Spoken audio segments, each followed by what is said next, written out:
Okay, recording in 5, 4, 3.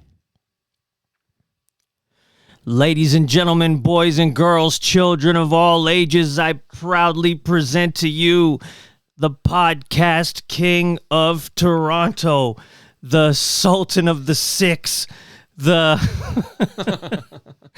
God's gift to the microphone, even ahead of me, the D, the Chunk D, aka D-Sisive. I proudly present to you the God, Toronto Mike. What up, Mike? Perfect. Toronto. Just call me the Sixth God. The Six. No one's taken that, right? No, never heard it. From Toronto, where you wanna get city love. I'm a Toronto Mike, we wanna get city love. My city love me back for my city love. Welcome to episode 1763 of Toronto Mic'd, proudly brought to you by Great Lakes Brewery, a fiercely independent craft brewery who believes in supporting communities, good times, and brewing amazing beer. Order online for free local home delivery in the GTA. Palma Pasta. Enjoy the taste of fresh, homemade Italian pasta and entrees from Palma Pasta in Mississauga and Oakville. Toronto's Waterfront BIA. Check out what's happening on Toronto's waterfront this summer and fall. Summer ends, you know. Okay. Blue Sky Agency, the official distributor of Silent's quiet, comfortable, and customizable office pods. Create sanctuary within your workspace. RecycleMyElectronics.ca. Committing to our planet's future means properly recycling our electronics of the past. And Redley Funeral Home, pillars of the community since 1921. Joining me today, making his Toronto Mic'd return, it's Derek Christoph, or as I call him, D-Sisive. Did you say Chunk D in that opening? Is that because I told you when I asked you if you want to do the cold open, I said Chuck D did it, so D-Sisive better do it, and then you called yourself Chunk D. See what I do? Yeah. It just, you know what? They just fly. Well, you know, before I ever met you, I was a big D-Sisive fan. You know this. Yeah. Put it on the record. It's awkward for me. Yes, that is true, Mr. Mike. Confirm or deny those allegations. You've mentioned that before. Well, yeah. And and I'm going to just run by the first 2 visits, and then we're going to have a nice time catching up. But yeah, this is my third, right? This is your third visit. But I pursued you. Like, that sounds like it is what it is, which is I pursued you for years before you graced me with your presence. Years? I think years. I can go back. I don't delete any of my email and Gmail. I can go back. I got the receipts, man. For years, I pursued you, but you were going through this and that, and it took until April 2022. But now this is your third visit. Yeah. Okay, yeah. So I'm glad that you at least kind of scraped the surface of that. I was kind of going through it. So, you know, there is a bit of there is an excuse. But once I got healthy, and here I kind of love, like, I'll be honest with you, I kind of love having the, what's the right word to say? What's the right word to use? I love that I can just hit you up, because this was like, I requested this. I pursued you for appearance. It's about damn time. Number 3, you know? So, like, I kind of love that I can just hit up, because you're pretty important to our city. Woo! You know, that's a fact. So, and, you know, I do kind of, I come here today with a bit of a mission, and... Yeah, so you called this meeting. Yeah. So soon we'll find out the purpose of the meeting. Yeah. But may I tell people about your first 2 visits, and then I'll read the description, which might spark a little catch-up before we find out why you, D-Sisive, called this meeting. Of course. Okay. So I mentioned I pursued you for years, but again, I'm not angry. You were going through some stuff, and I found out about what you were going through when you visited in April 2022, and here is what I wrote at the time.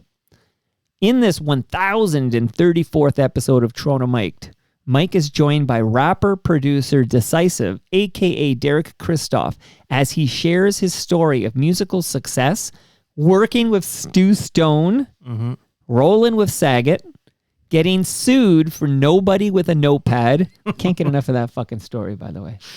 Yeah. Actually, you're wearing, kudos to you, you're wearing a Terry Fox t-shirt. I ran for Terry on Sunday at Hyde Park, and I should be wearing my Terry Fox shirt.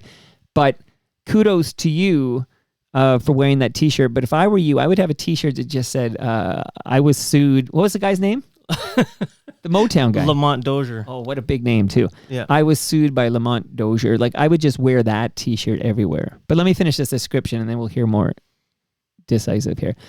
We talked about the opiate. I can't even say that word. The opiate. Opiate. Is that how you say it? Opiates, yeah. The opiate addiction that almost killed him and your comeback. So, yeah, you had a good reason for not dropping by. I'm just glad you're okay. But any update on any of those topics? Well, when was the last time I was here? March 2023. 2023. Maybe I should run through that and then catch up. Let me do that. I'm taking over my own show. March 2023, you came back for episode 1219. Again, I asked you because I read something, I think it was Facebook, maybe it was Instagram, but I read about your near-death experience, and I was blown away by this story. So we caught up and we discussed your near-death experiences with plural, multiple, and how it altered your course of creativity. So now that I've kind of read both descriptions, where do I begin? Any update on the Nobody for a Notepad, which was a great song, but like, are you still paying for that, or is that taken care of now? That was resolved years ago. Lamont Dozier, I can't remember exactly what year, but he has passed, and I can't remember. Did you have anything to do with that?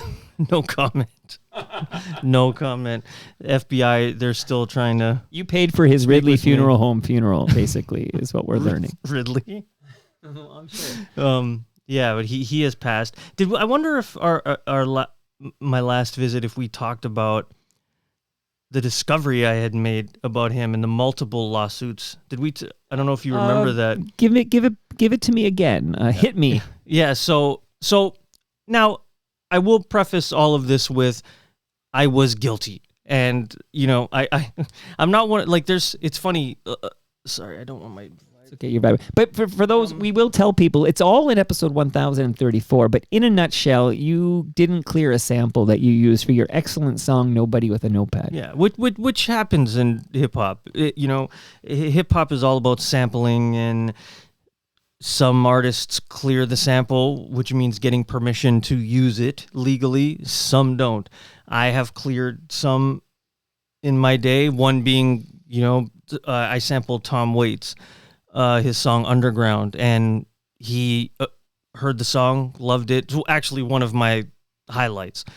The fact that he's heard my music, and even if he listened to 15 seconds of it, but the fact that he gave it the thumbs up, that was amazing to me.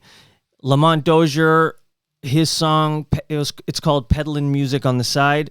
That we did not attempt to get permission for, and it's not like we sampled like a 4-second loop. I essentially took the song and just rapped over the entire. That's the chorus, thing. basically. Yeah, my best friend / collaborator / producer Rob Moonshine Baker, he produced the beat. He added incredible percussion over it, and he brought it to life, even though it was already a fantastic song. But point is we took a lot of real estate from that song. As I recall, you didn't expect the song to be as big as it was, so you thought you could hide like under the radar. But then because you were celebrated and won awards and shit, like Lamont's like, let me hit this guy up for some cash so he can pay for my Ridley funeral home funeral. Yeah. Exactly. Like 99.9% of all hip hop artists across the world, we don't. Well, independent artists, we don't expect our music to hit beyond, I don't know, a small population of our city. But mine just happened to catch on, and I won an award, a SoCan songwriting prize for it, and that's what, it just kind of, one person heard it, which led to another person, which led to another, which got back to Lamont Dozier and his representation. And part of the award was a $5,000 check, and they assumed that there were royalties and record sales, where I'm sure if I won something in the States of that same, of the equivalent of the SOCAN, maybe there would have been a lot more money, but this is Canada here. And well, I think I can laugh about it now. I couldn't laugh. No, I get it, maybe want to man. vomit back then, but I remember getting the initial letter from his lawyer, and they were demanding it was something around $300,000. And I was working with a record label called Urbnet. I'm still close with Daryl Rodway, who's the founder of the label. And he called me that morning, and he's like, dude. Wait, what? Rodway or Rodwell? Rodway. Daryl Rodway. You know a Daryl Rodwell? No. Rodway. So he called me that morning, and he's like, dude, we got to talk. And well, it's like I said, I can laugh now. So they hit us up, and they wanted something around 300,000, and we replied. So we countered the letter with, "We can send you $300," and they didn't like, they weren't satisfied with that. Well, because number. they don't realize that when they smell that you've won some award and that it had a monetary value to it, they're like, oh, like there's got to be royalties at play here. We got a hit here. We are on a hit that we're not being compensated for. So they assume there's big bucks at play. Yep. But little do they know that making that single probably cost you money. Well, yeah. We've never received and this is no offense to Urbnet, but we never received like a label advance. Like me and Rob, we produced around 13 albums for free just on our own.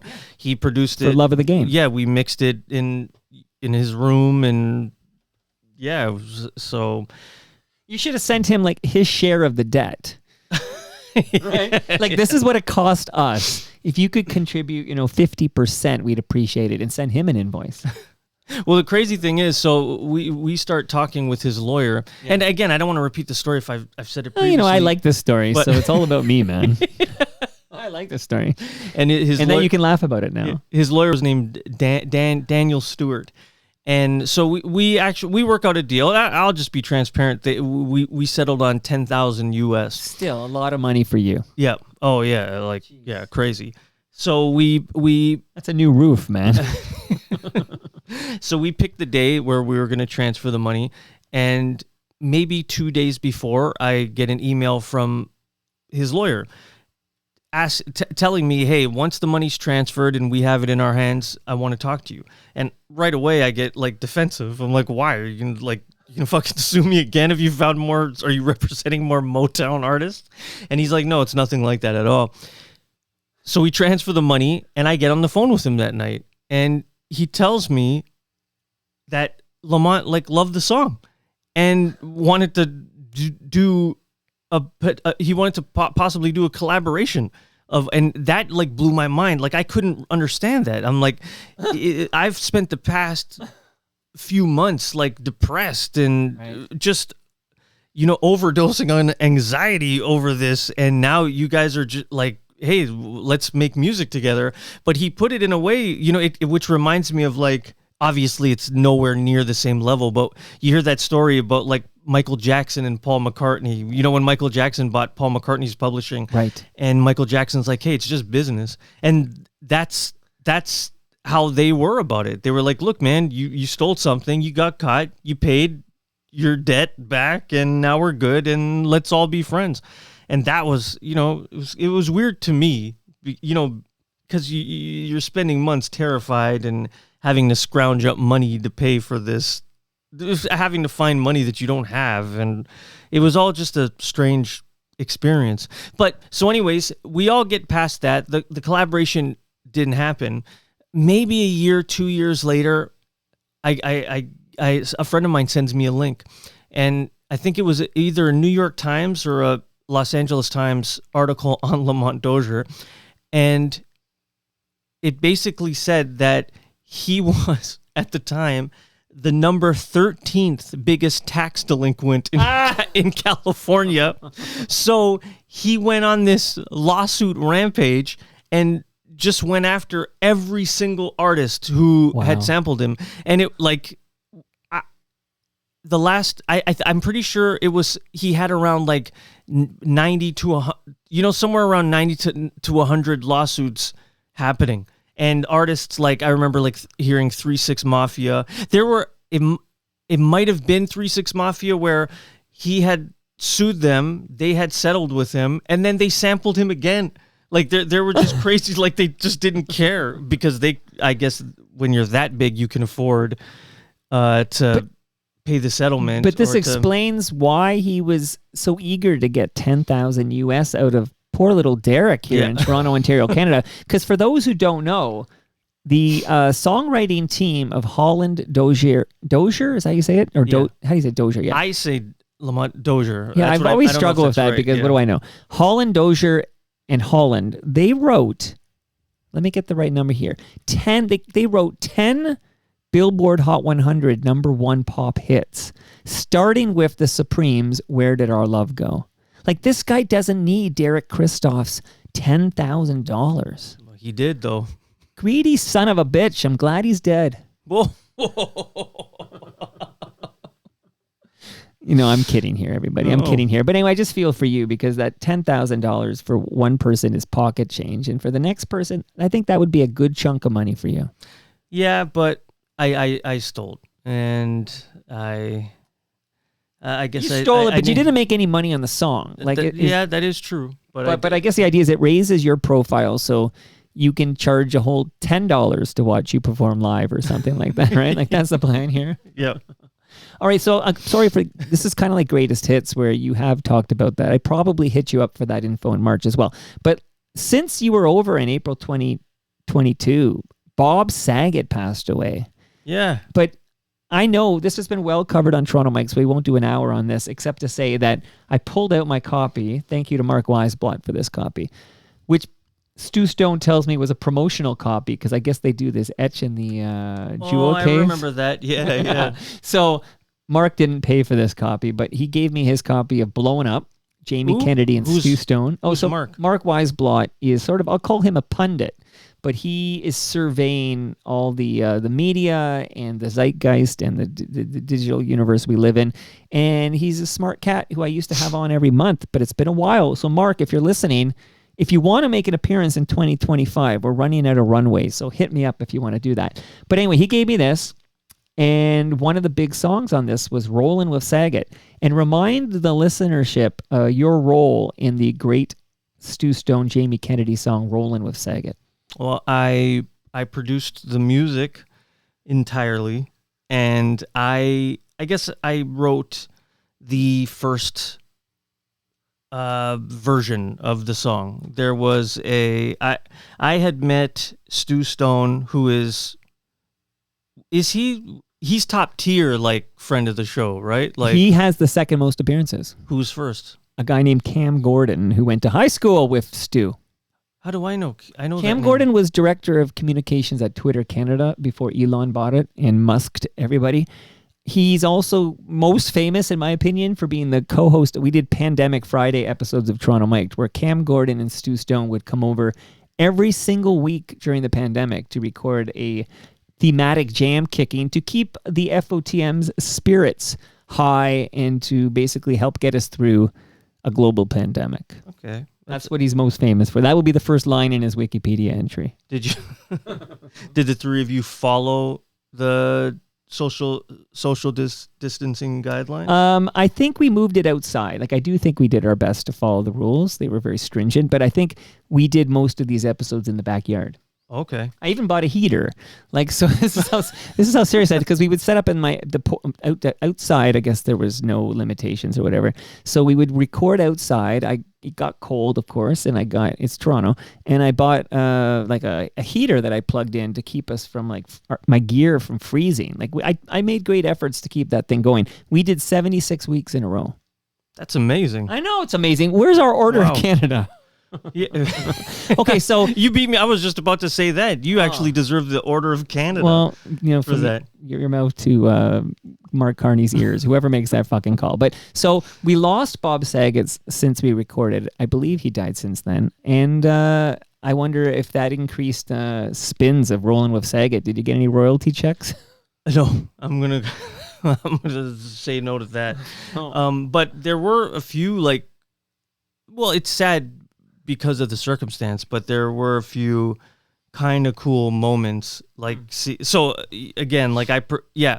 So how did it work? Yeah. So Stu, I met Stu. We clicked immediately. He's one of the best guys ever. And there was a few projects that we worked on, and then he called me one day and was like, "Hey," and this was before, and this is where I got to give Stu and Jamie Kennedy from the Jamie Kennedy Experiment. I have to give those guys props because this was before the Bob Saget resurgence. Like when he kind of came out as the filthy guy, his appearances on Entourage and Half Baked. Yeah. But this wasn't before Half Baked. Okay. Because Half Baked was where he said, he said, you ever suck dick for marijuana? Yeah. But that was mind blowing because it was Danny Tanner, right? Like, didn't he direct Half Baked too? Oh my goodness. I think he directed. I think you're confusing it with Dirty Work. No, he directed. I'm going to find out who directed Half Baked, but who directed Dirty Work? Why do I think it's Bob Saget? I don't. We're going to find out and keep going, and I'm going to find out answers to all these questions. Yeah, so Stu hit me up, and he's like, "Hey, Jamie and I were." Tamara Davis directed Half Baked, so Saget just had a cameo in that. I'm now going to tell you the. In fact, I'll do this. So maybe Saget did Dirty Work. I think Saget directed Dirty Work with Norm Macdonald and let me see here, Dirty Work director. So the Dirty Work was directed by Bob Saget. You win this round, Mike. Yeah, it's directed by Bob Saget, filmed here because I watched them film it at Jane and Annette. They took over a store and I was watching that. Artie Lang and Norm Macdonald. There's a nice cameo in there from Chris Farley, I recall. So there's your Toronto connection to Bob Saget. But wait, hold on. You saw them filming Dirty Work? Because they took over a storefront just east of Jane on Annette. And I saw they were filming Dirty Work. Yes, sir. Yep. Is it where that convenience store is? Yeah, now? it's for, and they sell all the plants? Oh, geez. I feel. What did it be? Did it become I feel like it became is there a tennis racket stringing place there? So I knew this area as a kid. That was my byway. There was now it's townhomes or something, but there was a byway there. At Jane and Annette? At Jane and Annette, yeah. On Annette Street, so we're on the north side of Annette Street, just a little bit east of Jane, there was a byway, and that's where I got my Dukes of Hazzard sheets. And I had a huge crush on Daisy Duke. And the pillowcase, on one side of the pillowcase was Bo and Luke, and on the other side was Daisy, and I only wanted to sleep on Daisy. Yeah. And I ready for that. I believe somewhere in a crate in this room I'm pointing to now, I believe I kept that pillowcase. If you still have that, that's incredible. I think so. Yeah. But that was purchased at the Byway, which was the one that's gone now, but the one that was at Jane and Annette. Well, I don't want to kind of give up where you are located, but I did a little wandering because I was very early. You saw the Rogue Byway. Yeah, and I was excited.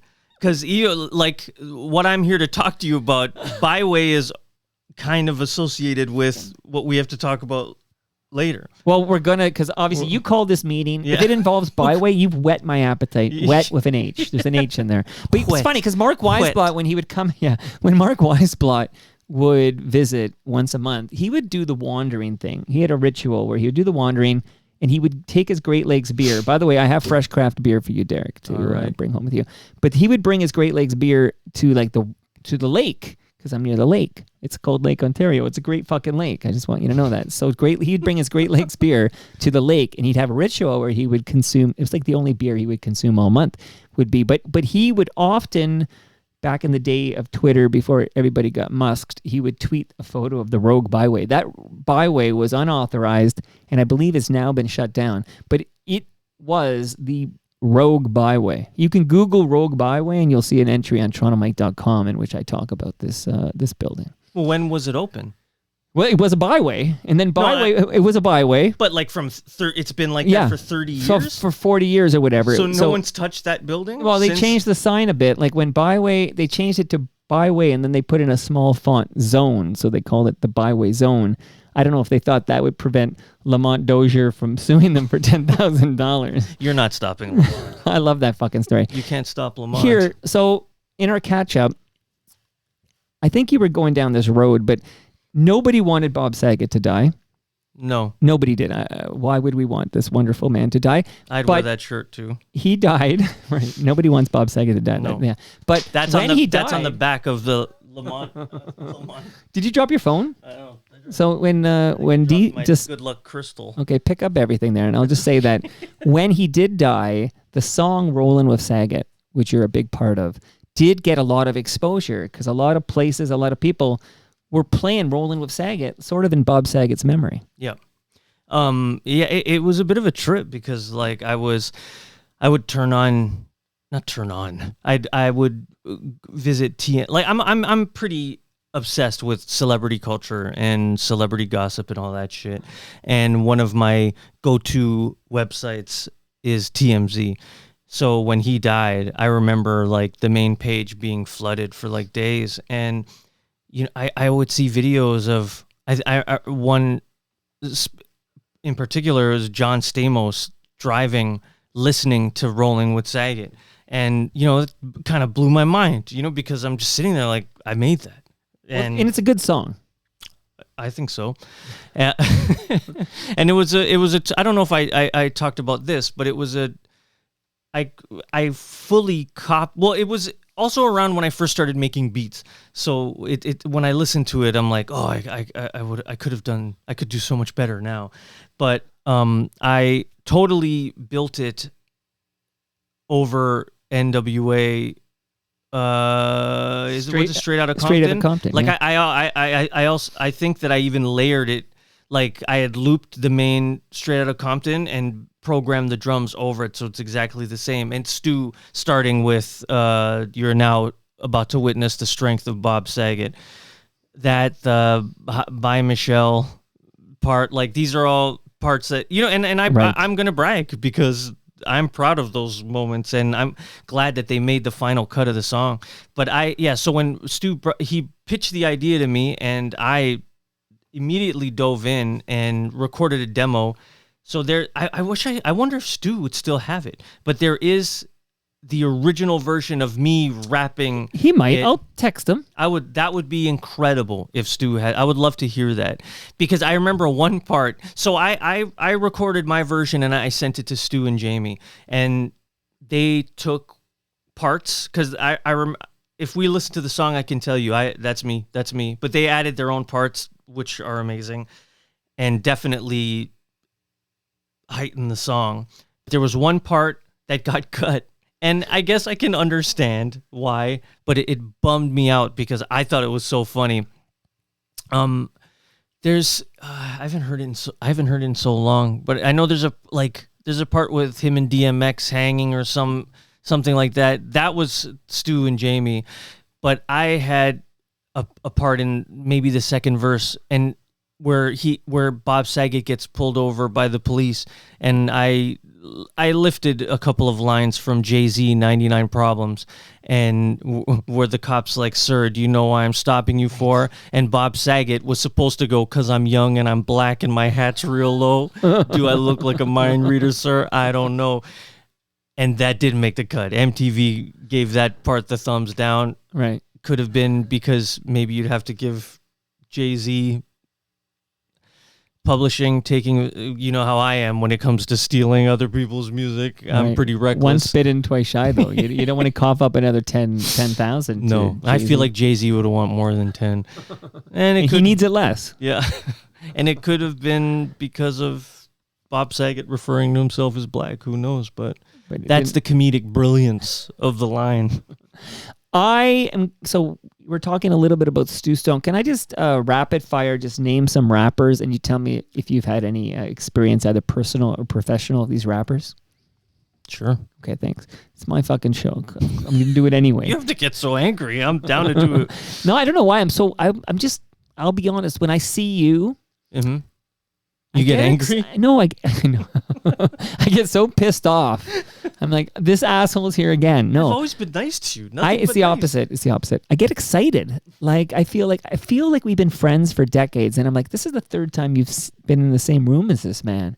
It's kind of a bizarre. I don't know how to explain it, but it's like when you called this meeting, it just felt right. It just felt like my buddy Derek's going to hang with me for 60 to 90 minutes. I was very excited. So I think I'm a little amped. Yeah, you know what I mean. I love being here. I need coming to the come show. down maybe, but there's a gentleman I've been hanging with this summer quite a bit. Snow. Have you worked with Snow? Like you hang out with him? Yeah. I know it sounds bizarre to say it out loud, but it is true. I have not worked with him, but I have. I don't know if it's like an interesting story. Well, let me be the judge of that. But I've been in a studio with him. He probably wouldn't remember it at all. So this goes back to when I met Stu, because Stu and I were introduced by a gentleman named Mike McCarty. And currently he owns his own, I guess, publishing company, or I don't know how to label it. Like, you know how you have those, I guess, venture capitalist companies that are buying artists' publishing. Like you hear the stories about, like, I don't know, I'm making this up, but like Bob Dylan selling his publishing for $500 million. Sure. So it's along those lines. And I know that's what there it is. Yeah. Kilometer Music Group. Yeah, I don't mean to, like, as if the listeners okay. can. I'm looking at a picture of Michael McCarty. So that's him. And he's a Canadian music industry legend. And when I met him, he was the president of EMI Music Publishing Canada. And I had a deal with them through a gentleman named Orrin Isaacs, who might be connected to a bit of a Lamont Dozier to yourself. He was the bass player and musical supervisor to the open mic with Mike Bullard, another one of your pals who has recently passed Shout away. out to Ridley Funeral Home. So yeah, he's a bit of a Lamont to you. I follow. All these. This is that's amazing connection. But I also read here. You talked earlier about Michael Jackson buying the Beatles catalog out from under McCartney. Mike McCarty, or Michael, if you will, because Mike fixes my car. Okay, he worked directly with Michael Jackson following that acquisition. Yeah, he's told me like crazy stories about Michael Jackson that I don't think I can tell on this podcast, but he's told me things like this. I didn't spend a lot of time with Mike McCarty, but the time I did spend with him, I valued and I learned a lot. And this is a guy that's like filled with he would be an amazing guest for you to get on the show. This guy he should write a book. But he's the guy who introduced me to Stu.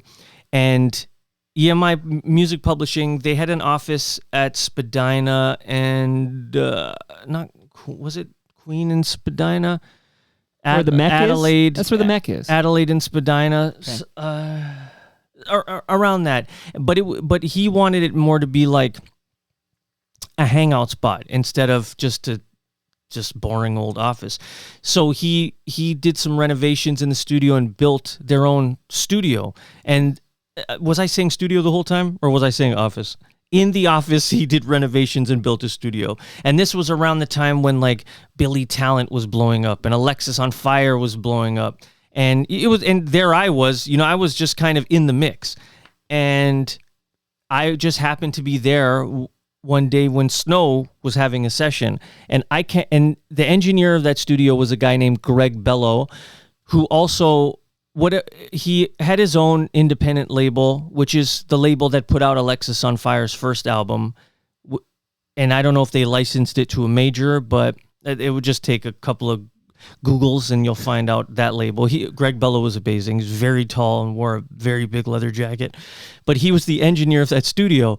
And I remember walking in and Snow's in the booth and I'm like starstruck, like Snow's the fucking man. And this is probably like 2001. It's a long time ago.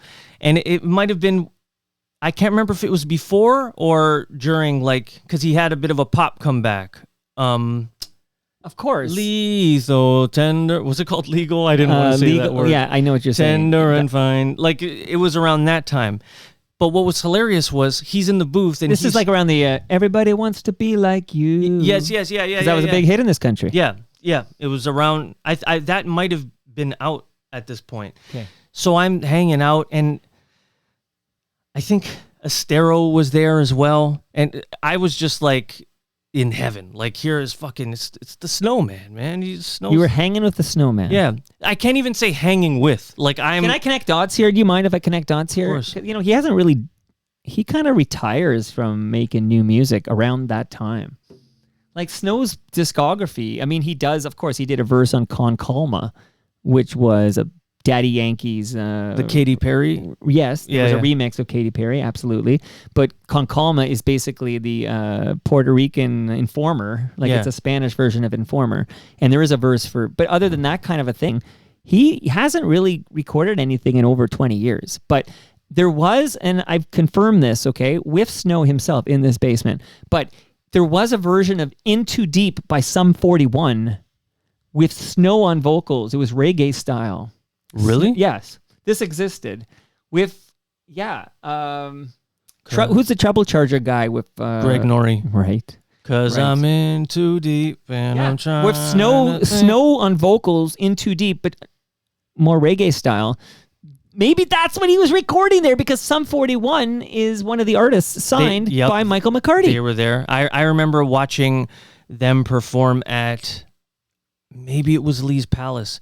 And it was sold out, but this was before. I remember they were like jumping on trampolines, and I thought it was like pretty cool, because even at that time, the EMI publishing crew, you know, it kind of rolled as a family. Like McCarty would do like that. That was the year, or around that time, the Motown documentary came out. I think it was called In the Shadows of, but it talked about the band that, you know, they were essentially session musicians, but they came up with all the music that defined a generation. And so there's a documentary out there about that group of musicians, and like McCarty brought, you know, basically had a movie night where we all went together and watched this film. Anyways, so what's funny about the Snow story, I am going to apologize in advance, because I'm going to do the worst impression, but I remember, like, there he is. Like, it's fucking him. And with the exception of, like, being at because I've been to a few, like, Snow concerts in the Informer days. Like, my mom took me. He's the king. But I'm looking at him through the glass, and he's talking to Greg. And it's funny, because Greg is just like this, you know, just this big, jolly, white, bearded gentleman, you know, the farthest thing from Snow patois from that world. And I'm from Eglinton and Oakwood, so I know that world pretty well. But so there they are communicating, and you know, Snow, I guess there really is like a Darren and a Darren O'Brien and a Snow, because he's like, Greg, I'd like to try and do the takeover again. You know, I felt pitchy in a certain part. And Greg's like, no problem, Darren. I'll and he kind of talk like that. I'm sorry, Greg. Is that Kermit the Frog? Yeah.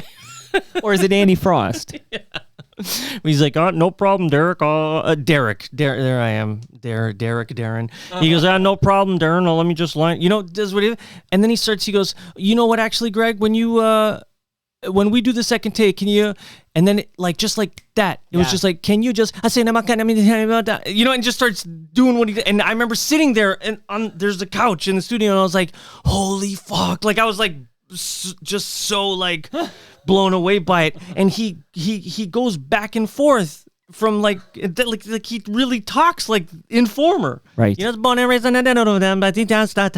like, it's like, holy shit. So, like, I don't know. That was like a moment that if I ever meet him again, like, I will have to bring it up. Well, let me say Why are you hanging out with Snow all the time? That's awesome. I watched his last appearance. Remember, I was in the chat. I was chatting it up. Oh my God, yes, you were. Okay, so there's a lot of places. Right, that was a toast. He zoomed in. Yeah. And I asked him the name of his dog, and he says, I can't say the dog's name. Do you remember Yeah, this? I remember that. But okay, so... German dog? It's like a killer dog. Like, that dog kills, I think. It's like a top secret. We probably already said too much. here, but Snow was the guest of honor at the last Toronto Mike listener experience, which was number 19 at Great Lakes Brewery in South Etobicoke. He was anybody who came out the TMLX 19 could have been hanging with the Snowman. He was the nicest guy. He took selfies with anyone who wanted. He was there to chat. It was great to have him there. I wish you were there, man. I wish you were at TMLX 19. You could have been hanging with the Snowman once again. I'd love to hang with the Snowman. So here's what I'm trying to do, and I'm going to try to make this happen. So the next TMLX is actually next Thursday, but this is like it's kind of exclusive where you have to get on a list. So it's not like anyone can just show up. Well, anyone can show up at GLB Brew Pub at Jarvis and Queens Quay next Thursday at 6. But I've got a list of 40 VIPs. I could sneak you in as a 41st if you were available to join us at TMLX 20, which is, again, next Thursday at 6 p.m. I don't know what you got going on, but we're going to be at GLB Brew Pub at Jarvis and Queens Quay. But this is a long-winded way of saying TMLX 21 is now confirmed for Saturday, November 29 at noon at Palma's Kitchen in Mississauga, and I'm going to see if I can get Snow at that event. So Snow won't be at TMLX 20 next week, but he might be at TMLX 21. Derek, get it in your calendar, brother. November 29 at noon. I will be there. Good. Maybe, and Stu will be there too. I'll get you and Stu on the mic at the same time because we're going to do a live recording at Palma's Kitchen in Mississauga. I feel like that has to happen, and I can't. I'm kind of. But I can make that happen. That's the shit I do. I make that happen. You're I'm the connector. You're a thing. Maybe I'll get you and Snow on and then replace Snow with Stu, or maybe I'll get you all on and kick Elvis out of the co-hosting seat or whatever. So everyone who's listening to me right now is invited to join me for TMLX 21 at Palma's Kitchen in Mississauga on Saturday, November 29, 2025 at noon. Be there. Are lasagnas going to be available for purchase? I'm glad you asked. Well, for purchase, of course, because Palma's Kitchen has this wonderful retail store. But get this, everybody who comes to TMLX 21 gets fed by Palma Pasta for free. And because you're here now, my good friend, this is, I can't make up for the $10K you had to wire Lamont. It still pisses me off. But I do have in my freezer upstairs a large beef lasagna. Oh, yes. That was sent over by Palma Pasta for you, buddy. You got a solid link with Palma's. Absolutely. I remember getting these lasagnas. That's why you asked to come back. You're hungry. I'm done. I finished my first two finally. I just kept them. It's delicious, keep them frozen because I live in a house of vegetarians. Oh, wait a minute. Do I need to get you a vegetarian lasagna? No, because I can do that. Because the more beef. Okay, the more for you. More for me. Because the one in my freezer is a beef, but I can get you vegetarian. Also, Ridley Funeral Home. They have a great podcast called Life's Undertaken. They've sent over a measuring tape for you. I'm taking D-Sisive. I do a lot of measuring. I'll tell you that much. What are you measuring over there? Oh, don't ask. Right. Blue Sky Agency D. Chunk D, that's fucking hilarious. All right. Blue Sky Agency has forged partnerships with established office furniture brands like Silent and Green Furniture Concept and Rouliard. Doug Mills, he's the man at Blue Sky Agency. He's eager to chat with any and all Toronto Mike listeners who are looking for dynamic and creative work environments. Write him. He's Doug at blueskyagency.ca. Let him know you're an FOTM. Call him. I'm gonna call him. Write him, visit him, give him him a back rub. But these what has he sent for me? What do I get from him? Well, do you have any office space that needs to be dynamic and creative? Maybe. Well, then you're no good to us. Come on. Why? I gotta measure. He's got to give me something to measure. Yeah. Well, while I eat lasagna, you got to measure the chair you're sitting on now. Courtesy of Blue Sky Agency. Ooh. All three of these chairs, courtesy of Blue. I don't know if I've even mentioned that. So, did he hook you up, or you got a solid discount? He hooked me up. You're the man. Took care of me. Doug Mills, good man. Okay, Doug Mills is the man. You're the man too, but I'm a man. He is the man. Yeah. Recyclemyelectronics.ca. That's where you go, D-Sisive, if you have old electronics, old cables, old devices. You needed to borrow a cable from me. Yeah. But if your cable breaks, Decisive comes in, he goes, my phone is dead. I'm wiring up the studio. I'm getting an extension cord. See what Lamont Dozier did? I'm still feeling the effects of that. Go to recyclemyelectronics.ca, put in your postal code, and find out where you can drop everything off to be properly recycled. And I'm just going to tell the listenership that I have an episode next week with the good people at the Waterfront BIA. We're going to talk about some amazing events happening on Toronto's waterfront in the next few weeks. So stay tuned for that. But much love to the Waterfront BIA for sponsoring the show all summer, stepping up to help fuel the real talk. We love that, right? Love it. We love that. Okay, so we're about to get to why you dropped by. Mm-hmm. But this is not a sponsor endorsement, but I had a guest last week named James Bowe. He's an author. He came in all the way from Kitchener, and he wants me to read, this is literally like a correction he's asking me to read. Oh. I was going to read it yesterday with Humble Howard, but it never was no good time to do that. So here it is. You ready? This sounds heavy. Is this heavy? It's not heavy at all. But he asked me to do this, and I'm going to do it because James Bowe was a lovely man, and I enjoyed our conversation. So James Bowe says... Is he as lovely as Doug Mills?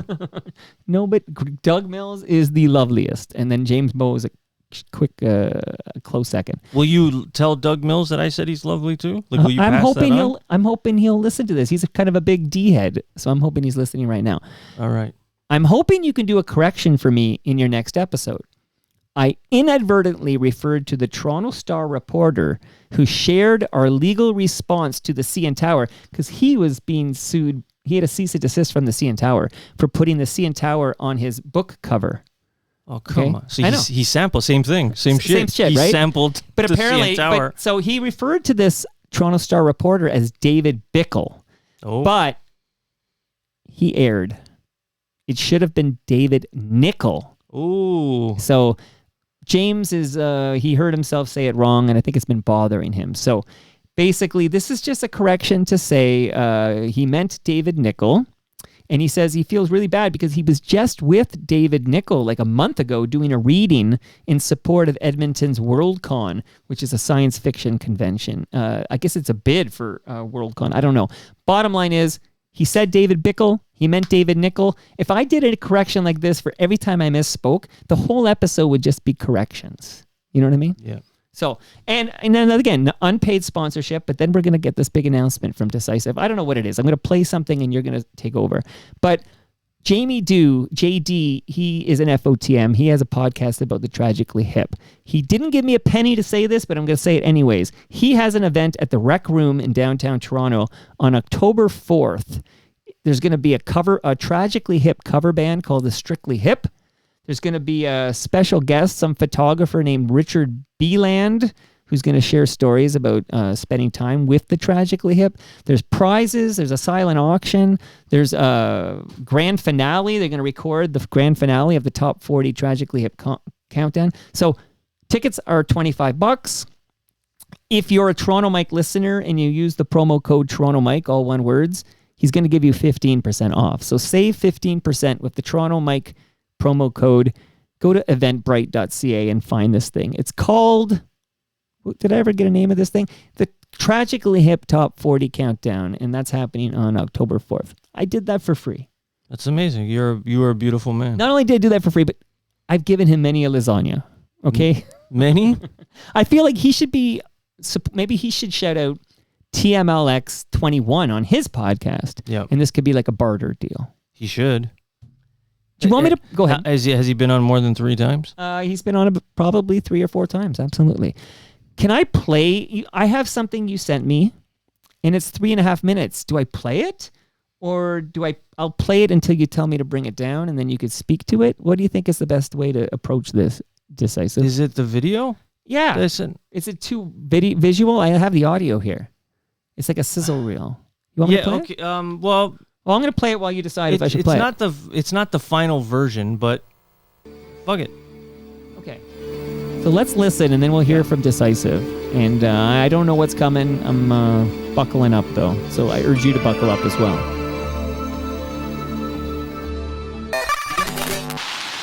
And now, our feature presentation. Jesus Christ, another lawsuit. That's When fair I use. was 8 years old, my dream was to be the next big thing in hip-hop, and nothing was gonna stop me.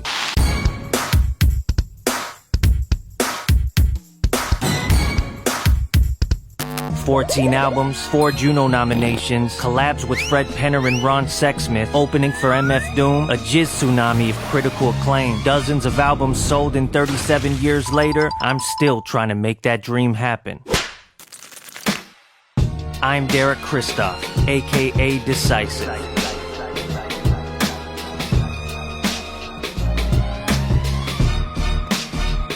And I'm here to introduce you to Little Fat Derek from Northcliffe. A 6-episode audio teleplay about the day a little fat kid met hip-hop, and it changed his life forever.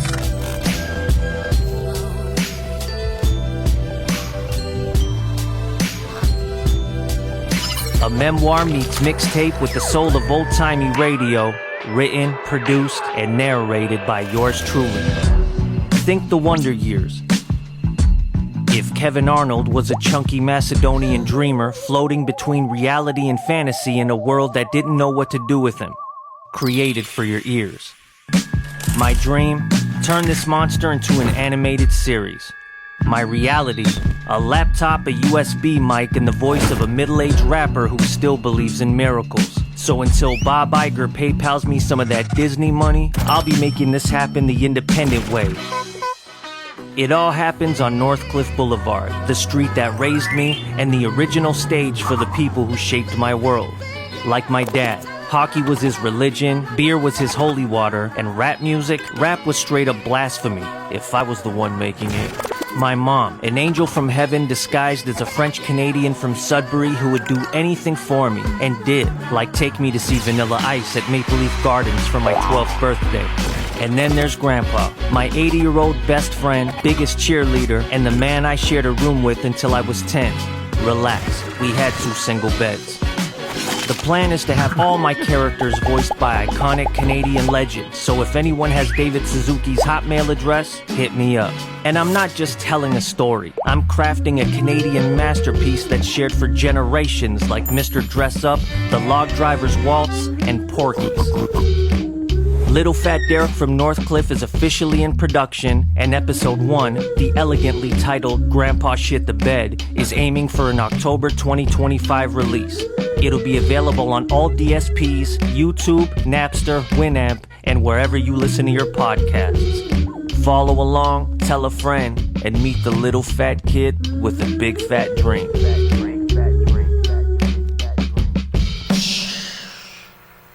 Oh, I'm getting excited now. I'm getting excited right now. I'm excited. So I actually purposely never listened to that until right now. So you sent me a link.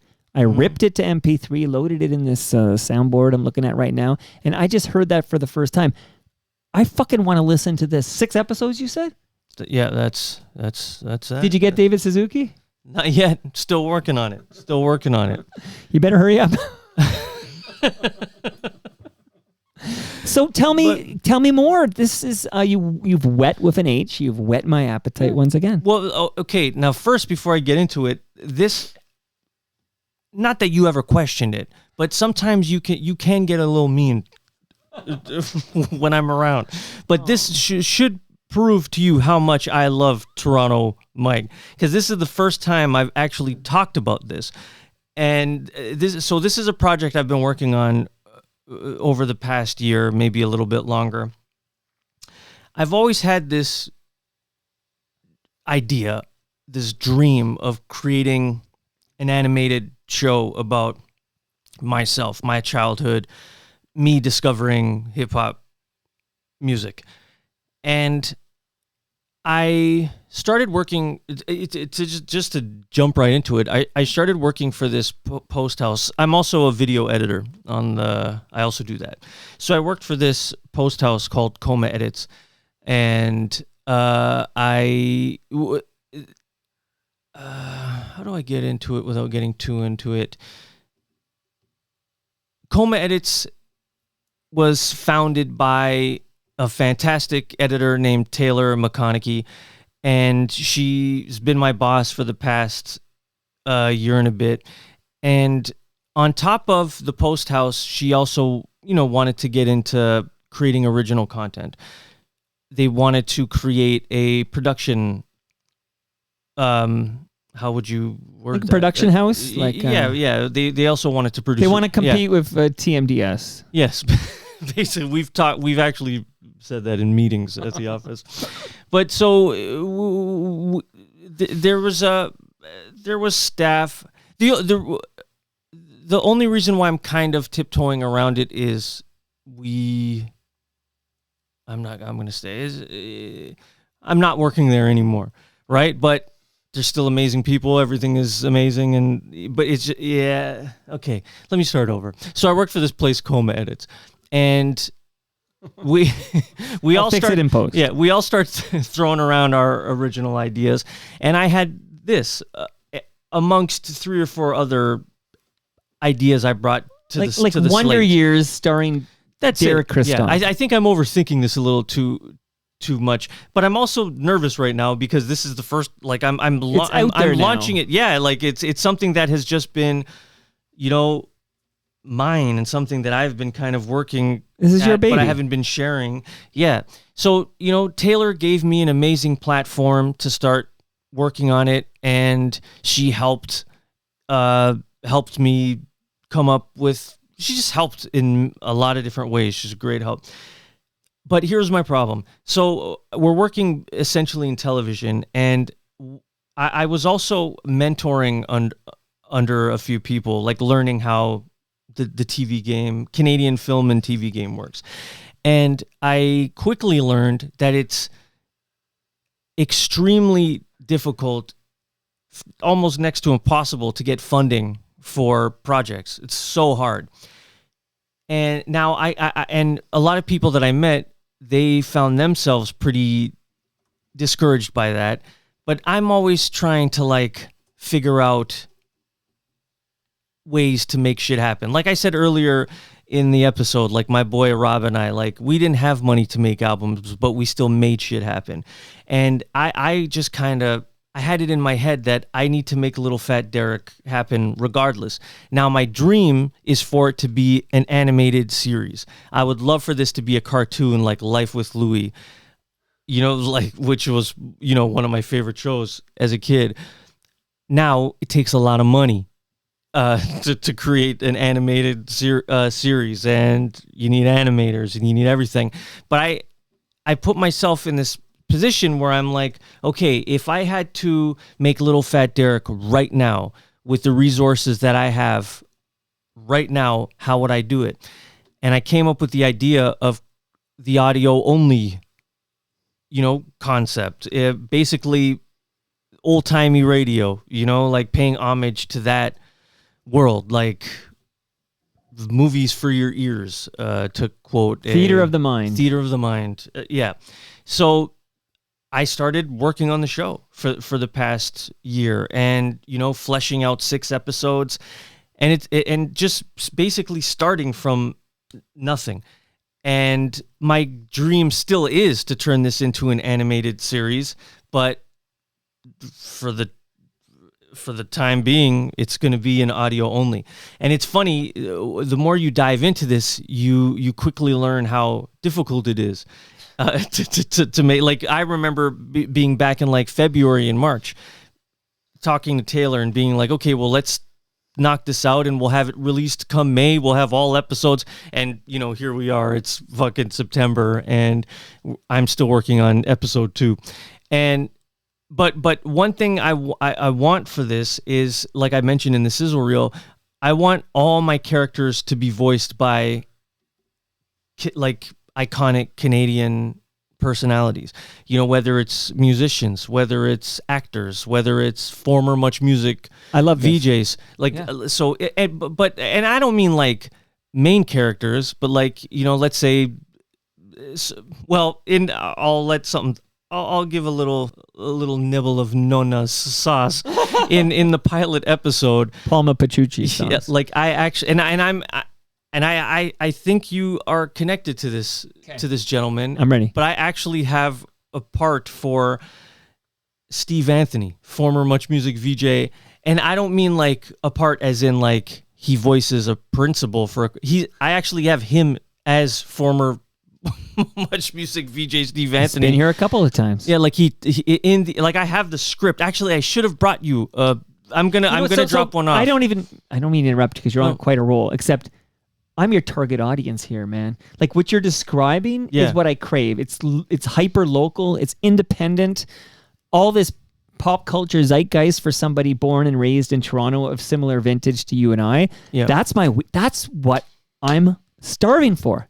Yeah. Like, I'm not saying I should just tell the listenership, I didn't produce this fucking show. This isn't a TMDS production. I want to listen to this. I want to subscribe and listen to this. I want to hear what you're cooking here. I want to taste it. You said Nona sauce. Hope it's I should say Palma's. Yeah, Palma Petrucci. Yeah. Palma. I was at Palma's Kitchen to do like a site visit because we're going to all be there and you'll be there too on November 29th. And there's I almost want to say a shrine, but in the corner of the room we're going to be in, there's like a tribute to Palma Petrucci, who just passed away last year. Oh. The matriarch, the namesake, Palma Petrucci. Anyway, so much love to the Petrucci family here. But, you said Steve Anthony. All these names are now banging around in my head of like Canadian famous people who should do a voice on it. You need a character voiced by Steve Paikin. How do I know that name? He hosted The Agenda on TVO for a long time. Oh, yes. And he's confirmed for TMLX 20, which is happening next Thursday at the GLB Brew Pub. He will be there. Well, but he would do it. I'm probably going to come out to that. Well, will you do a voice? Will you voice a character? I think you can aim higher. Like, this is where I'm thinking. No, but I want you to do one too. Okay, I'll do a cameo just... Wait, is this your way of telling me no? Oh, I would 100% do it. I actually think you can do better. This is a voice I want to hear on that podcast. You ready? Yep. No Cleveland, no Bowie. Do you know who that is? Give me 1 second. I'll do it again. No Cleveland, no Bowie. I don't want to be wrong, but is it Much Music? You got it. Christopher. Nope. No, Michael. Yep. No, it's not Michael Williams. It's Michael Williams. Michael Williams. Yes. So yeah, you can just, I'm telling you, this can be like it for, and I don't want to like, sometimes I fall into a trap where I talk about Toronto Mike like it's for Gen X. And then a bunch of people who are baby boomers and a bunch of people who are millennials tell me, I listen to every episode. I love it or whatever. So it's not just for Gen X. But what you're describing now is catnip for Gen X. Yeah. Well, you know like hook it to my veins. Okay, there's two things I want to say. One, do you know who my dream, and I think I can make it happen, my dream voice, and there's something like in my eye line. In this room, there is a clue in this room. Maestro Fresh West. No, I'd love to have him, but he's not. Wendell Clark. Not another. I would love to have him. See? Like that We're would on the be same incredible. page here. Is there a voice for Tom Wilson from Junkhouse? Ironically, Taylor McConaughey, who I brought up, my ex-boss, she co-edited the Tom Wilson documentary. Beautiful Scars. That's it. She's, I've even seen the musical. I went to Hamilton to see the musical. I love it so much. Is there a role? I can't imagine. There's so many clues in this room. Why don't you give me another clue? Because Brian Linehan's no longer with us. Close to Andre. But not Andre. Well, because Andre's dead, just so you know. What? Andre's dead. What? No. But so is George Animal Steel. He's dead but not too. I'm not talking about George. You're talking about Bret the Hitman Hart. No, look at Andre. I'm looking at Andre. CFTR is above his head. Is it? That doesn't trigger anything? Evelyn Macco. No. Because I'm worried you're going to tell me somebody who's dead. No one dead. I'm saying he's my dream. I'm not going to say a dead person. Okay. Somebody from CFTR? Mike Cooper. Dude, come on. I don't know why I'm struggling. I know a lot of people. Larry Fedoruk, Larry Silver, Evelyn Macco. Dick Smythe is dead. So well, if I was like 9 years old listening to CFTR. Tom Rivers, but he's long dead. Then am I mixed? Was Tarzan Dan not? No, he was 640. He was CFTR. Okay, maybe. I'm trying to remember. I know that he was 640 for sure, but maybe he was 680 CFTR. Tarzan Dan Freeman, absolutely 100% still on the right side of the dirt. You can still get him. Okay, my apologies. He's one of the GOATs, and he is my... So I'll tell you a funny, quick story. I had released Rob and I started working on this mixtape series called The Playground a couple of years ago, which we are bringing back. But for the first one, I had sampled just some clip from YouTube CFDR to introduce the project. And it's Tarzan Dan talking.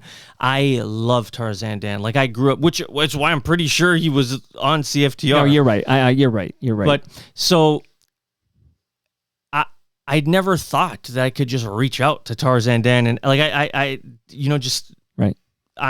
I'm when it comes to sampling, I am a kleptomaniac. I can't stop myself from stealing. I don't learn lessons easily. So we released the record, and maybe a couple of weeks after its release, I open up Instagram and I see Tarzan Dan followed me, and I almost shit myself. Like, that's like next level to me. So I send him a DM and I'm like, dude, like, thank you so much for the follow. You're everything to me, man. You're the GOAT. You're the best. You're all that. And he sends me back a message. So I don't know how, but he caught the sample. And he said to me, he goes, next time you want to do something like that, ask me and I'll do it. And I was like, well, you remind me of me before this project, in that these people I grew up with, like the Tarzan Dans or whatever, like these are mythical, huge figures for us Toronto guys. Yeah. And as you start doing this project, you realize, oh, Dan's just a guy, probably living in like Calgary or something like that. He's just a guy. Yeah. Like, I mean, Humble Howard was over here yesterday for a 100-minute chat, and I can pick up I do happen to produce Humble and Fred, so this is not a great example. But my point is, I listened to him every morning through the 90s. Though. Yeah, Humble and Fred was my morning show in the 90s. And I can pick up a phone and get them both on, and they would both be voices in your damn awesome project you're working on. Like, Canada star system is different than the American star system. We have access to these people, and they might even visit your basement. Like, there is no superstar system in this country for the people who chose to stay here. Yeah. Like, they're all accessible, and they're all just guys and gals. Yeah. You know what I mean? I'm sure in the States it's completely different, where you can't even get at that person because there's all these layers between you and the superstar. We don't have that here. This woman walks amongst us, okay? Listen to this voice. Toronto, stay tuned right here with Toronto Mic'd, and it goes a little something like this. Hit it! I'm know just who that is? Jamaican. Yeah. Do I know who that is? Oh, I know. I shouldn't embarrass you. know? I shouldn't embarrass you like that. Taking charge and living large. I know my Mishi. Well, is there a voice for her in your project? Yes. She do it. Yeah. This is what I'm saying. Biff naked. Okay, you want to know something? Okay, I don't want to like jinx shit.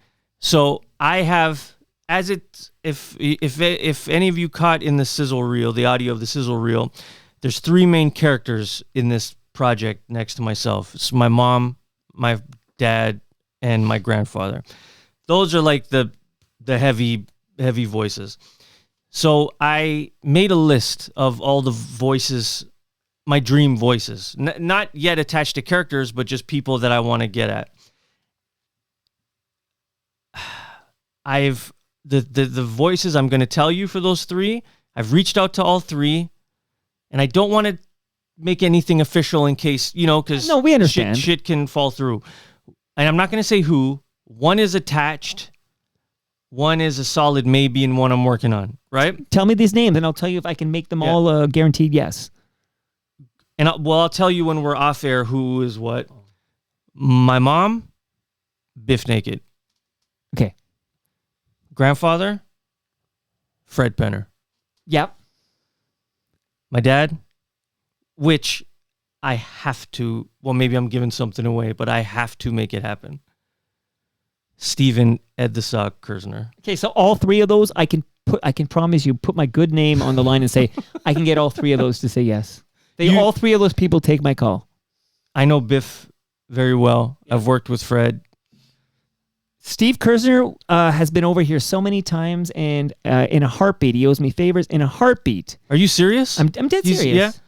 Ed the Sock has been over here many times and will absolutely do that as a favor for me. I don't want to, but I don't mean to put you on the spot. He'll do it as Ed. But I feel like that's the voice. Yeah, like he would do that. Steve Kersner, who came up in the Humble Howard episode yesterday, because Humble Howard was the first co-host of Ed's Night Party when it moved to City TV from Cable 10. Okay, you want to know something funny? And I sent. So I've communicated a bit with You should Steve. have talked to me a long time ago, Derek. Well, I didn't think about it. Think I'm not about trying it. to bother. I'm the great connector. I'm not trying to bother the Sultan of the Six over here. Come on. But enough about Drake. Well, and that's why I made the sizzle, because I wanted to make sure I had something for people to look at, something, But Steven Kersner, it's not even. He is important to me. Like he says he remembers. I don't know if he remembers, but I used to go to tapings of Ed the Sock. I was 12 years old. I can't remember where the venue was, but it was before he was on channel. It was before he was on Channel 7. This was Newtonbrook. when he was on Channel 10. Yeah. Where was it? Newtonbrook Cable 10. But where was that? Keep talking and I'll Google it. Okay. But that's what. But like I remember my mom dropping me off, like 12 years old. And I know I caught his attention because, you might even, if anyone's going to remember it, I'm sure you would. City TV threw this huge open house party, and it was either like 96, 97, and he gave me tickets, because I would go to his tapings all the time. And the other day, I can actually send it to you when I get home. I found a Polaroid from that party of me and Ed the Sock. Like I'm 15, 16 years old on the couch with him behind me, because they had like a photographer just kind of, I think probably a bunch of them just walking around taking pictures of people. But everyone was there. Master T was there. It was when Oliver hosted Rap City. I can't remember his last name, but there you are walking amongst all these, which much music, that the whole city culture, that was my childhood, that's my life, and they're all there. And it was Kersner who actually put me on the list, and and I sent him an email, like kind of breaking it all down, and he was nice, and he says he remembers me. I don't know if he does, but there weren't many other 12-year-olds going to watch. If I can help with Steve Kersner, who we have a great relationship, fantastic relationship. If I can help with that, I will. I don't know why I said Newtonbrook. It is called Newton Cable. Okay. It would serve. It was a cable 10 serving North York, I think, basically. But here's the addresses. So it was 979 Alness Street, but then it relocated to 78 Martin Ross Avenue. Funny is that there was a short-lived sports show with Cam Gordon and Stu Stone at Newton Cable 10. I miss the Cable 10 days. I used to watch a lot of Cable 10 stuff. But yeah, that's where Ed was before City TV took him on, and that's when Humble Howard co-hosted. That's where... Yeah, Newton Cable. That's where my mom would drop me off. And see, it's okay. So I'm processing everything because I just heard all this for the first time. So it sounds like you're well into the editing process to be adding voices. Like you almost there. I would like to have all 6 episodes complete, but I have the first 2 episodes are pretty done, and 2 is just about done. But the thing is I want to start kind of doing. I don't know if soft launch is the right word, but do you know the story of how Walt Disney, the rollout that he had for Disneyland? I saw you laugh at that. Well, but that's how big I dream. Yeah, but you're thinking, right? You might be thinking too big in the podcast world, but I don't know this story specifically, but there's a Disneyland, they rolled it out in parts, I guess? Well, what he did was, when he was looking for money for Disneyland, everyone thought he was insane and it was the stupidest idea and no one's going to go to your theme park. No bank would give him money. No one would get behind it. So he was able to lock down investment, and I think it was something like $6 million, which is probably the equivalent of $200 million now. But it was either ABC or CBS. I think it was ABC, the television network, that partnered with him. So they're like, we'll give you your money for your theme park, but what's going to happen is we need television content from you. So, he created his weekly show. But what Walt Disney would do, so here we are, it's like 1954, July 1954, he announces, in 1 year from today, Disney World will open. And people also thought that was insane. Like we can't build this shit in 1 year. But he's like, no, we're going to do it, and it's going to happen. But each week before his show, before he chose animated shows or whatever. The Wonderful World of Disney. Yeah, but there would be an introduction with Walt, and he would talk about progress and where it was. And that's what I'm kind of trying to copy with Little Fat Derek. Instead of coming here and saying, on December 21st, it's going to be, like I'm Right. starting the Little Fat Derek podcast, and I'm also starting like a vlog companion series to kind of bring people on the journey and for them to experience the creation of this show. And I want like this interview to kind of start it all. Like, well, I love everything I'm hearing here. This is like, it sounds like this companion piece is the Heart of Darkness documentary about Apocalypse Now, right? Like Apocalypse Now is a great movie, but Heart of Darkness, I think it was an even better movie. I agree.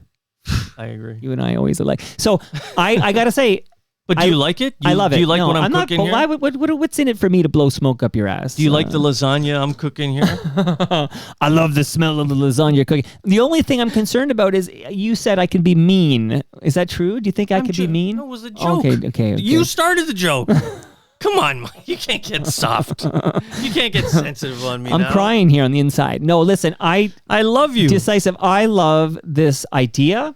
I love the sizzle reel. I can't believe that you might have some nostalgic names for us Toronto Gen Xers to enjoy. I'm gonna have. Yeah, and these names you've dropped, like Fred Penner, who I know you have a relationship with, and of course Biff Naked, who you have a relationship. But both of those people I have a great relationship with as well. But Steve Kersner, I also have a great relationship with. Absolutely accessible. Steve Anthony, who I haven't actually seen in a while because he came here when he was leaving CP24, and but. We're friendly. He was great here. He put 6 sweeteners in his coffee in front of me. He had a coffee. 6 sweeteners. Wow. Yeah. And that's all you need to know about Steve Anthony. But I'm a big fan of his too. I'm telling you, anybody I can help introduce you to. There should be a role for Snow. There should be a role for Stu Stone. That Stu is, of course. And but make Snow, him do it as like, what's his character in My Pet Monster? Ralphie? Chucky. Chucky, right. Chucky. Get him to do it as Chucky. Imagine Snow, and he talks like Snow, like it's a principal of my school or something. He's like, it's kind of yeah. I love it. I love all of this. Mishy Me should have a role. I'm telling you, she would do it. Yeah. All these people would love to be a part of it because you're fiercely independent. You wrote this thing. This is your baby. I don't know if I love the fact you call yourself fat, but maybe that's that'll be explained in the series or whatever. What's it called? Fat Little Derek? Well, I was fat. I can explain it now. I was fat then, and I'm fat now. But you introduced yourself off the top as Chung D. Okay, well, I got to make a confession to you, and this again. It shows how much I love you. Tell me everything. See, when I dropped Chunk D at the beginning of the show, I'm sure that was like comedic brilliance to you. Like I'm sure that made because your I just brain said Chuck melt, D, right? and then I heard Chunk D, and it made me laugh. But there's someone who refers to me as Chunk D in episode 2 of Little Fat Derek. So, I guess my big question is when can we realistically expect to hear episode 1? I'm shooting for November, December. And then we take it from there. That sizzle reel said October. I know that sizzle reel was made a month ago, and a lot has happened in the past. Okay, so keep me posted because I'll talk it up on Toronto Mike. Heck, you can invite yourself on whenever you want. You know that. Well, I would love that. I love this idea. Like I didn't know I just knew you called a meeting. Now I know why, and I'm excited. I'm excited that you're excited. I'm very happy that you like it. That you like the idea. No, I don't like it. I actually love it. Like I love. Fiercely independent creativity of this nature. Well, look what I do here. Like what you're doing is right in my wheelhouse. And I think a lot of listeners of this program, if you like what you hear on Toronto Mics, you would like this. Like they're cut from the same cloth. You need a role for Lorne Honickman. Is there a lawyer in this series in the 6 episodes? Your lawyer should be voiced by Lorne Honickman. He's here tomorrow morning. I'm embarrassed to say this. No, don't be Lorne embarrassed. Honickman? On City TV, those newscasts of Mark Daly and everything, he was the legal specialist, Lorne. And then he became a lawyer, but he was on CP24. He had I think his show was called Legal Briefs. Okay. But Lauren had this great mustache. That's gone apparently, but I'm trying to get it back here. But Lauren's back tomorrow. But that's the kind of thing. I'm telling you, Humble and Fred should have roles in this thing. Oh, dude, yeah. Like how many roles you got? They're on my list. We're gonna cast this fucking thing. I'm so excited. I'm telling you, this is exciting to me. Well, you hop on. You can be a part of the team. I'm on. Like, Yeah, but again, I don't want to make it awkward and corner you on your own show. No. But I would like to use awkward that is good content. Steve Anthony. yeah. So of all the people we've mentioned, Steve is the one it's been the longest period since I talked to Steve Anthony. I know he went out to what's that place people go to? Quinte. What's the name? Where are all these Toronto people moving near Belleville? What's the name of that place? I don't know. Yeah, well, that's where he was, but then he came back, I think. I think he opened a bed and breakfast that didn't work out because of the pandemic, and maybe they changed the regulations around it, and he had to come back. But I can definitely try to get a hold of Steve Anthony. I think he's due for a catch-up on this show. Anyways, I should get him on this show, and then, while we're recording, tell him I want him to do this role in your independent podcast, and he'll have to say yes, right? That would be okay. So that was the big announcement. I love it. But before we say goodbye, because I'm going to steal a couple minutes, can I just play a little audio and you tell me what I'm listening to? Of course. I got a couple of these loaded up, and then I'll set you free. We'll take our awesome photo by I'm Toronto in no Tree. rush. I'm in no rush. Tell me what this is. So let me. I see here. There's a bit of blank space at the beginning, but here it comes. It's okay. Smash hit. My smash hit single. Don't Turn the Lights Out. Featuring my good buddy Daniel Victor, aka Never Ending White Lights. I love this song. We sing to the moon, we wish on the stars. We Good kiss song. till we fall asleep in each other's arms on the side of the road. You cry Another when it's cold. I promise you the featured sun will voice. rise up tomorrow and shine on us both. But this is it's an easy get. He's a good buddy of mine. Yeah, he had a bunch of radio hits. Have you ever had him on the show? No. He's out in Windsor, so it might be hard for him to come in. But I would zoom him. But he had a City in Color did a song with Never Ending called Always. What was it called? I can hear it in my head, but it was fantastic. Not Save Your Scissors. No, that was just City in Color. Why do I think it's called Always? It repeats the word. Not Angels. It's like, he'd be mad hearing me. I'll just Google it. I know the song. Well, everyone knows the song.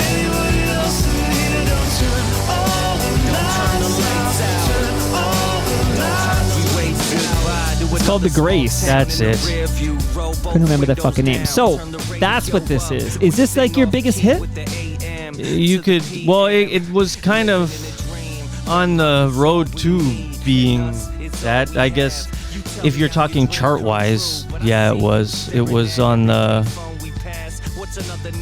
It entered the Much Music Coca-Cola Countdown. I don't think it was Coca-Cola Countdown, but it'll forever be the Coca-Cola Countdown to me. But yeah, I think it hit like number 21 on that. That's amazing. By the way, so The Grace is the Dallas Green one, but the song I was confusing it with is called Always. There was a big radio hit by the Never Ending White Lights, Daniel Victor, called Always, but Daniel Victor did the vocals on Always. But I remember seeing a promotion for CFL football to the song Always, and it was fantastic. So I'm just looking at it. I see Rob Dickinson on Where We Are. Melissa Oftermar did a song with Daniel Victor called The World is Darker. Yeah. This is cool shit. Hot, Hot Heat. Yeah. Ghost Ship. Angels and Saints is the one. That's with Chris Gordon. Okay, one more song I wanted to find out what it is. So Daniel's amazing. I would like to talk to Daniel. He's a fascinating guy. We've had a lot of like memorable conversations. Like whenever him and I get on the phone, it's like hours, and I never want to get off. It's like being on the Toronto Mic listen, podcast. I never want to leave. I pulled something else, and I just want you to tell me what the hell I'm listening to. Okay, so we got an answer here. Never Ending White Lights. How about this one right here? Yeah, 3 Feet Deep. DJ Format featuring myself and Abdominal. This was my big UK smash and took me on tour across the UK, Europe. We're ready to begin. I don't think I've heard this song in like 15 years.